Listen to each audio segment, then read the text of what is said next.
Hello दोस्तों, welcome back to baby tales by Priya. आज हम जो कहानी सुनने वाले हैं वो कहानी हमको दूसरों की मदद करना सिखाएगी। तो ये कहानी है एक कबूतर और चींटी की। एक बार ना एक नदी के किनारे पर बहुत ही बड़ा सा फलों का पेड़ था। उस पेड़ पर एक कबूतर बैठा हुआ था। उस कबूतर को बहुत ज़ोर से भूख लगी थी, तो वो उस पेड़ पर लगे फलों को खा रहा था, उनका मज़ा ले रहा था।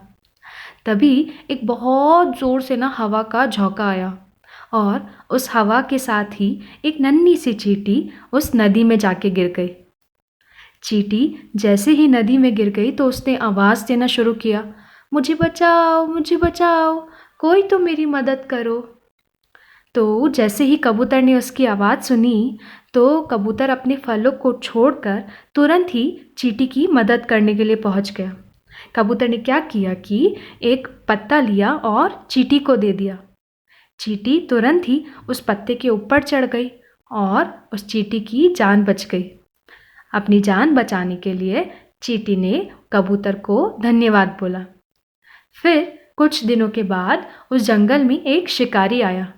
शिकारी ने जंगल में जाल बिछाया और उस जाल के ऊपर कुछ खाने के दाने डाल दिए और उसके बाद खुद एक पेड़ के पीछे जाके छिप गया।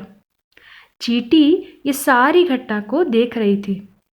थोड़ी देर के बाद कबूतर खाने के लिए नीचे की ओर आने लगा, तो चींटी को लगा कि उसको भी कबूतर की मदद करनी चाहिए।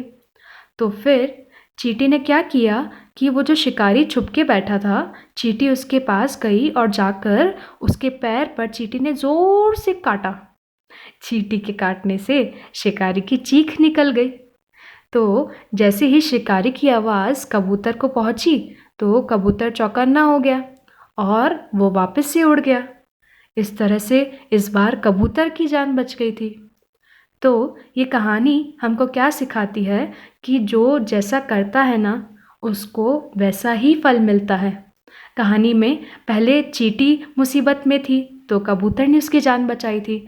उसी तरह से फिर बाद में चींटी ने भी कबूतर की जान बचाई। इसलिए हमें भी हमेशा दूसरों की मदद करनी चाहिए और किसी भी मुसीबत में पड़े हुए इंसान को हमेशा मदद देकर उसको मुसीबत से बाहर निकालना चाहिए। ओके।